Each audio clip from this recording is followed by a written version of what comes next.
안녕하세요, 배달팁입니다. 지난 배달 산재 신청 영상을 업로드한 뒤에 많은 분들이 댓글로 여러가지 문의를 주셨는데요.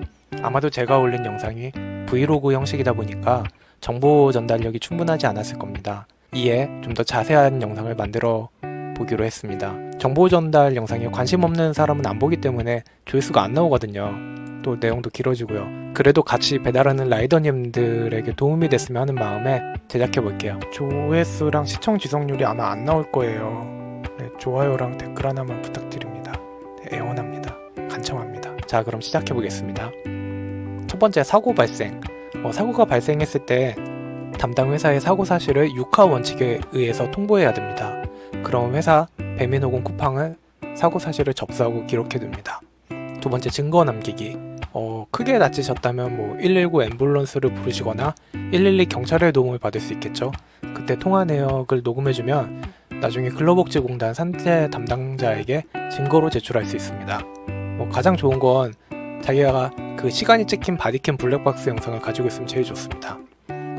세 번째, 산재 지정 병원 검색. 검색창에 산재 지정 병원을 검색하면은 근로복지공단 홈페이지를 안내해줍니다. 여기서 산재 지정 병원을 검색하시고 마음에 드는 병원에 찾아가세요. 병원이 클수록 산재 경험이 많기 때문에 조금 더 수월하게 일을 처리할 수 있습니다. 네 번째, 병원 방문. 병원에서 치료를 받으시고 산재 담당자가 요구하는 정보를 들으시면 됩니다. 전화번호, 주소와 같은 자기 개인정보는 일단 알고 계실 거고요. 플랫폼 회사에 문의해서 받아야 되는 정보는 배달 업무 개시일과 사업장 번호입니다. 담당 콜센터에 문의하시면 알려줍니다. 산재 신청. 대부분의 의료기관에서 대행으로 처리해주는데 내가 정말 작고 산재 환자가 안 오는 병원에 찾아갔다 하면은 스스로 신청하셔야 돼요. 복잡하니까 다른 병원이나 한의원 산재 신청을 대신 해주는 곳에 가기를 추천합니다만 나는 무슨 일이 있어도 여기서 치료를 받아야겠다 이런 분들이 있어서 설명을 좀 해볼게요. 최초 요양급여 신청서를 작성해서 공단에 보내야 되는데 공단을 방문하지 않고 홈페이지에서도 작성이 가능합니다. 또 최초 요양급여 신청서에는 산업재해 보상진단서, 의무기록 사본, 초진기록, 진료기록, 검사 내역이 필요하고요. 자료들은 스캔본으로 파일로 첨부해서 보내줘야 됩니다. 내가 지금 다쳐있고 환자이고 혼자 하기 힘드니까 웬만하면은 직접 하지 마시고 대행을 해주는 병원에 찾아가도록 하세요. 병원도 이제 직접 찾아가지 마시고요. 전화번호에 전화해서 이거 대행해주냐고 한번 물어보세요. 여섯 번째, 근로복지 담당관 배정. 일주일 내로 근로복지공단에 전담 담당자가 배정됩니다. 담당자에게 전화로 사고 경위를 묻고 사고를 증빙할 블랙박스 영상이나 통화 내역 등을 아마 요구할 수도 있습니다. 어쨌든 이 사람이 결정해 주는 거니까요. 최대한 친절하게 잘 통화하세요. 병원은 접수까지만 도와줄 뿐입니다. 일곱 번째, 담당자가 회사의 사고 사실을 확인함. 여기서부터 긴 기다림이 시작되는데요. 배민은 내가 접수한 사고 내역을 근로복지공단에 빨리 넘겨주지 않습니다. 배민이 자료를 내주는 게 빠르면 1달이고요. 평균 2달에서 2달 보름까지 걸립니다. 그래도 분기를 넘어 3달까지 갔다는 얘기는 못 들어본 것 같아요.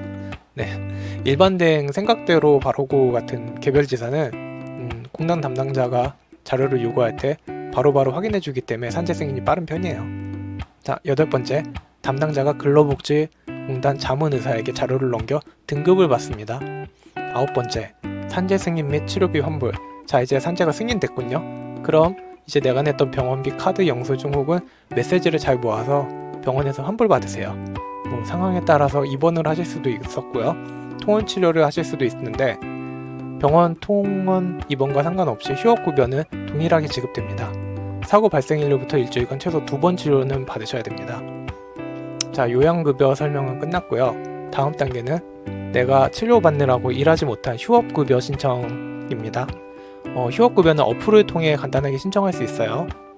플레이스토어에서 터치 산재 고용을 다운받으세요. 다운받으신 다음에 로그인을 하시고요. 그 다음에 청구서 작성을 눌러주시고 휴업급여 클릭하고요. 그 다음에 날짜, 발생 청구일자, 시작일부터 종료일까지를 지정한 다음에 취업하지 못했고 월급 받은 적 없고 다른 보상 받은 적 없으면 클릭하세요. 휴업급여는 사고 발생일부터 치료 완료일까지 신청할 수 있고요. 이를 예를 들어 보자면 타박상으로 2주 진단을 받았는데 내가 일주일만 치료를 받고 8일째부터 일을 시작했다면은 휴업급여는 7일간만 지급됩니다.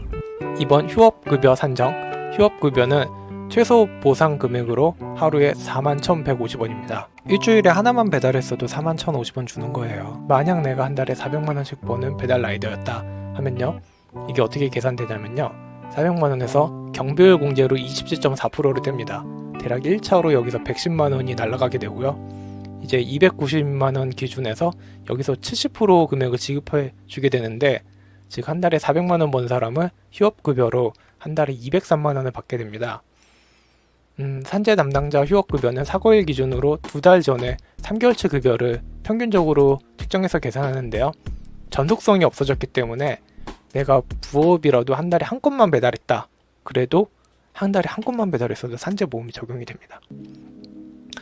전속성이란 이 사람이 배달을 전업으로 하는 사람이다를 증명하는 것으로요, 한 달에 93시간 운행하고 한 달에 115만원 이상의 급여를 받아야 산재가 인정되었었는데요, 작년에 강남에서 배달하시던 아주머니가 사망사고가 나셨어요. 근데 그분이 93시간 115만원이 안 돼서 전속성 부족으로 산재 인정이 안 됐거든요. 그 이후로 제도가 개편됐다는 소문이 있습니다. 자, 그러면 이제 자주 묻는 질문 Q&A를 시작할게요. 스쿠터 슬립으로 혼자 넘어져서 다리가 아픈데 산재 받을 수 있나요? 픽업을 가다가 전달 중에 발생한 사고라면 산재 승인이 됩니다. 계단에서 넘어져서 무릎이 까졌는데 산재 될까요?